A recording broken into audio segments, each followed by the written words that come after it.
ফলে তিনি হয়ে উঠেছিলেন ফ্যাসিস্ট শাসন বিরোধী লড়াইয়ের অনন্ত অনুপ্রেরণা। আজ দেশনেত্রী সব অভিযোগ থেকে মুক্ত হয়ে লক্ষ কোটি মানুষের শ্রদ্ধা ও ভালোবাসায় সিক্ত হয়ে জানা যায় আমাদের সামনে আছেন। অন্যদিকে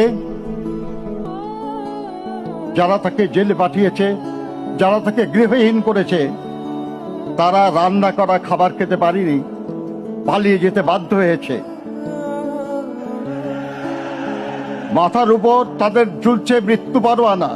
মিথ্যা মামলায় 2018 সালের 8 ফেব্রুয়ারি থেকে 2 বছরের বেশি সময় অন্ধকার কারাগারে আবদ্ধ থাকার সময় উপযুক্ত চিকিৎসার অভাবে দেশনেত্রী দারুণভাবে অসুস্থ হয়ে পড়েন।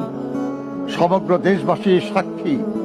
পায়ে হেঁটে তিনি কারাগারে প্রবেশ করেছিলেন, কিন্তু নির্জন কারাগার থেকে তিনি বের হলেন চরম অসুস্থতা নিয়ে।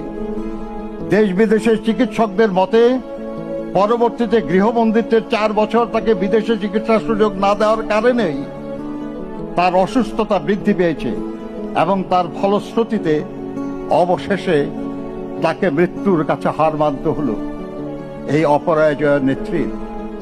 তাই এই মৃত্যুর দায় থেকে ফ্যাসিবাদী হাসিনা কখনো মুক্তি পাবে না।